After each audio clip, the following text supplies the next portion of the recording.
Há histórias que o tempo esconde e outras que ele só revela quando alguém tem coragem de olhar com o coração aberto. Hoje, você vai conhecer a história de uma menina que perdeu a voz depois de perder a mãe, de um pai milionário que não sabia como alcançar a própria filha, e de uma velha catadora de latinhas que carregava mais sabedoria do que qualquer fortuna. Essa é uma história sobre luto, empatia, conexão humana e como o amor pode surgir dos lugares mais improváveis para curar feridas antigas. Se você acredita que o passado ainda fala conosco, inscreva-se no canal, ative as notificações e compartilhe essa história com alguém que precisa lembrar que ainda existe esperança. Porque talvez, ao final, você perceba que não é o tempo que cura tudo, mas quem caminha conosco enquanto ele passa. Mariana tinha apenas 6 anos quando o mundo dela ficou quieto demais. Não foi um silêncio comum, desses que acontecem à noite ou quando a casa dorme. Foi um silêncio pesado, como se o ar tivesse esquecido de se mover dentro dela. Depois da morte da mãe, as palavras simplesmente pararam de sair, e ninguém percebeu de imediato que aquele mutismo era um grito preso no peito. O luto infantil não chega com lágrimas explicadas ou despedidas conscientes. Ele chega confuso, atravessado, sem nome. Mariana não entendia por que a mãe não voltava, só sabia que algo essencial tinha ido embora. Os adultos perguntavam, médicos observavam, terapeutas anotavam, mas ninguém conseguia escutar o que o silêncio dela tentava dizer. Dentro do quarto, grande demais para uma criança tão pequena, tudo parecia ecoar. O cheiro do perfume da mãe ainda morava nos lençóis, e isso doía mais que a ausência. Mariana passava horas olhando para a porta, esperando um milagre simples. Não era esperança consciente, era hábito emocional.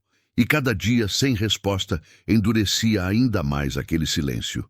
O trauma infantil se infiltrou nos gestos mínimos. Ela não brincava como antes, não corria, não pedia colo. Os brinquedos ficaram alinhados demais, como se a bagunça fosse perigosa.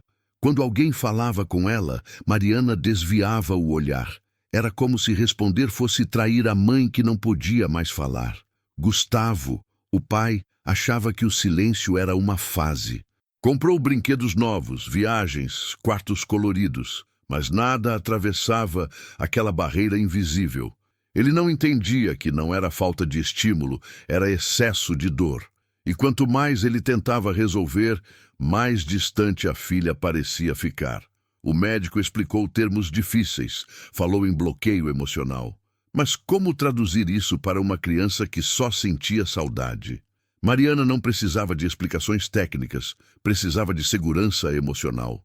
Precisava sentir que alguém ficaria ali, mesmo sem respostas. Mas naquela casa enorme, a solidão falava mais alto que qualquer palavra. E assim, o silêncio de Mariana foi se tornando parte da rotina. Ninguém mais se assustava quando ela não falava. O problema é que, quando o silêncio vira normal, ele começa a crescer por dentro.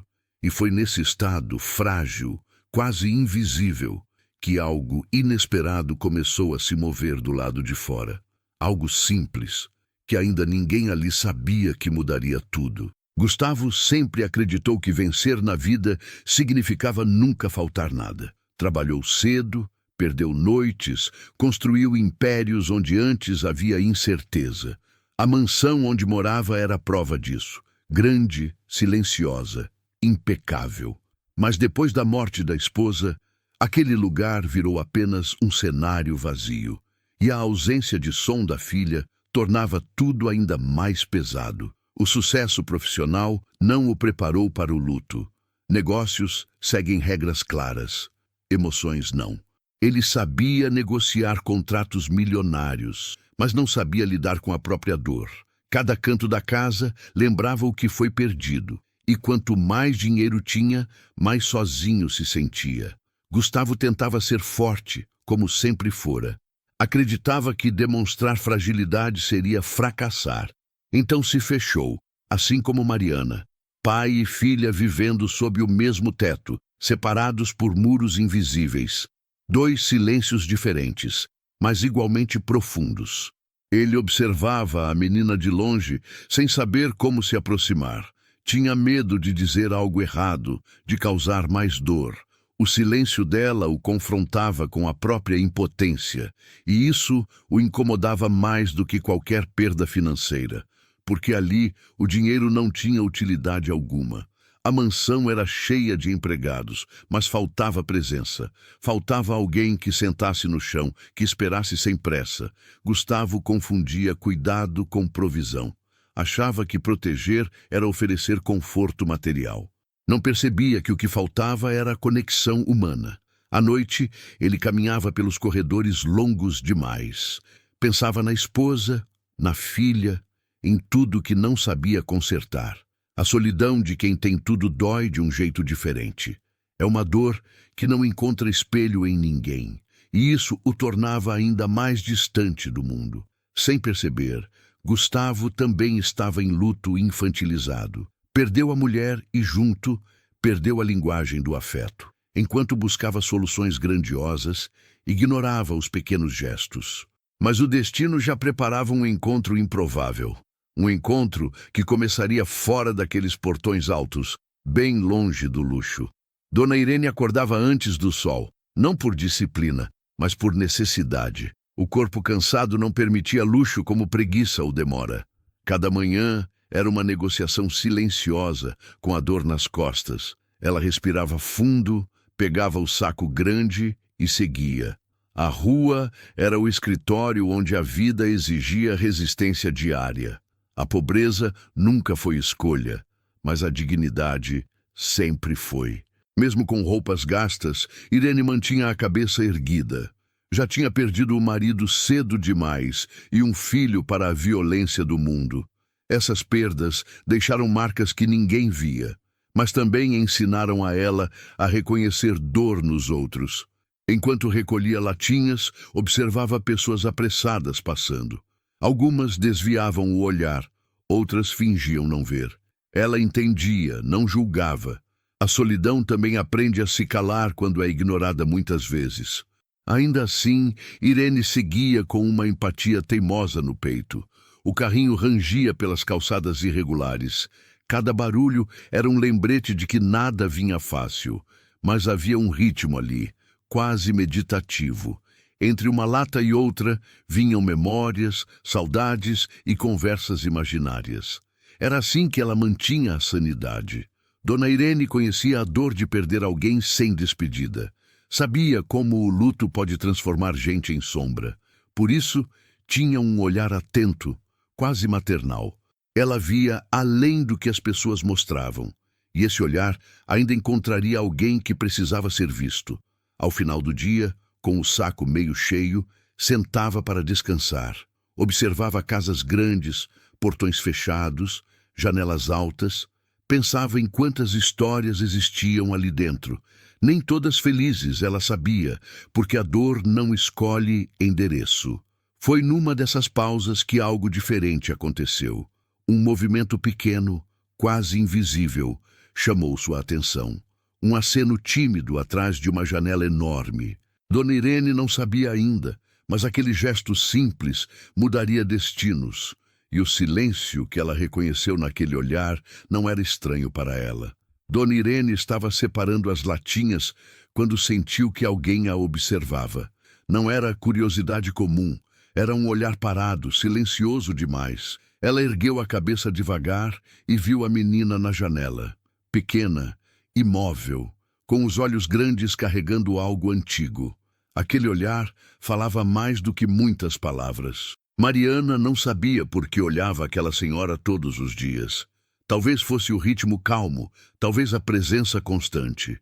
Enquanto tudo em sua vida mudava ou sumia, Dona Irene sempre estava ali. Isso trazia uma estranha sensação de segurança. Mesmo sem entender, Mariana se sentia menos sozinha. Num fim de tarde, Dona Irene decidiu acenar. Não foi um gesto grande, nem invasivo. Foi simples, respeitoso, quase tímido. Um aceno que dizia, eu te vejo. Mariana demorou alguns segundos, mas respondeu. O coração de Dona Irene apertou naquele instante. Ela reconheceu o silêncio da criança, não como ausência, mas como proteção. Era o mesmo silêncio que já tinha morado nela, e isso criou um fio invisível entre as duas. Nos dias seguintes, o ritual se repetiu. Olhares, pequenos acenos, sorrisos discretos, nada de palavras, nada de cobranças. A conexão nascia justamente por não exigir nada, e isso fazia toda a diferença. Gustavo percebeu a mudança na filha. Ela passava mais tempo na janela, menos tempo isolada. Não falava, mas havia algo diferente em seus olhos. Ele observava de longe, sem entender, e começou a se perguntar quem era aquela senhora da rua. Sem saber, aquele primeiro contato era o início da transformação. Um gesto simples, quebrando um silêncio antigo. Nenhuma terapia havia conseguido aquilo, mas o afeto espontâneo estava abrindo espaço, e onde há espaço, algo novo sempre pode nascer. O vínculo não nasceu de conversas longas, mas de presença constante. Dona Irene nunca forçou aproximação, nunca exigiu resposta. Ela apenas aparecia, como sempre, no mesmo horário, e isso criava previsibilidade, algo raro na vida de Mariana. A confiança começou ali, no que não mudava. Mariana passou a esperar por aquele momento do dia. A janela virou um ponto de encontro silencioso. Ela sentia que podia observar sem ser observada demais. Não havia expectativa, apenas companhia. Isso começou a aliviar o peso que carregava no peito. Dona Irene falava com o vento, com o carrinho, com a vida. Às vezes comentava sobre o clima, outras vezes sobre memórias antigas. Não falava diretamente com a menina, mas falava perto o suficiente, como quem deixa a porta aberta sem empurrar ninguém para entrar. Mariana escutava tudo. Aos poucos a criança se aproximou da janela, sentava no chão, depois na cadeira, depois ficava em pé.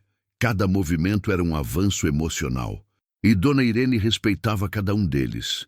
Sem pressa, sem ansiedade, Gustavo observava aquela relação improvável. Não entendia como algo tão simples surtia efeito. Mariana parecia mais presente, mais viva, ainda em silêncio, mas menos ausente.